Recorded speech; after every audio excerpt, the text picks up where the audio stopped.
Raja, to your point about it being a journey, right?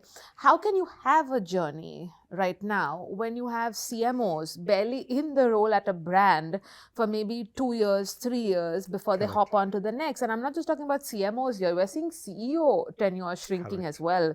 Very recently, of course, with large global companies like Unilever, patience patience is a virtue, but it's also in short supply right now. So true. Whether it's professionals or companies. So then, how do you, if it's a journey and if you have tenure shrinking CMOs, what's the fix, Raja?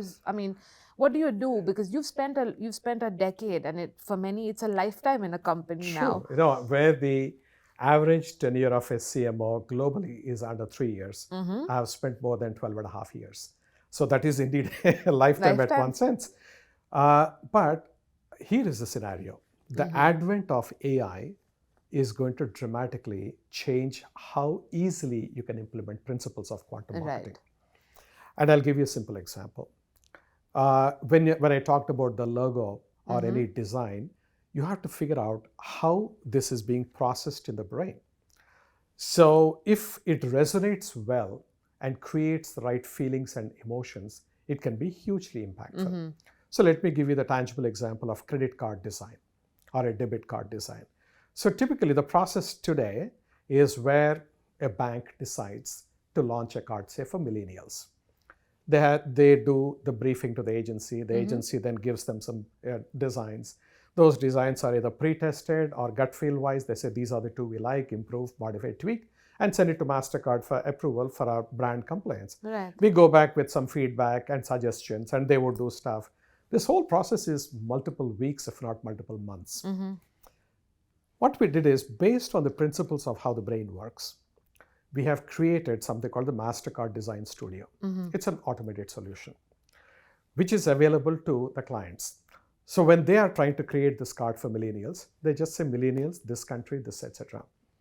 It pulls in the necessary insights about that segment, what appeals to them. This is generic, but also it leverages the principles of design and the impact on emotions and feelings, and gives immediately 20 card designs in a matter of 5 seconds, or few seconds rather.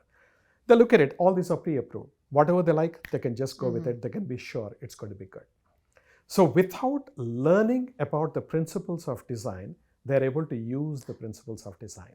That's where AI is helping, whether it is for sound. When I talk of multi-sensory, right? Yes. Every single one of them, AI can help. The other part of it is, you're absolutely right. When the tenure is very small, CMOs are looking to get quick hits. Right. My focus is to work with several startups and say that, how do you automate and let a lot of heavy lifting be done by the engines or by the machines, which crunch all the insights and data and everything else, and gives the finished product for these people to use.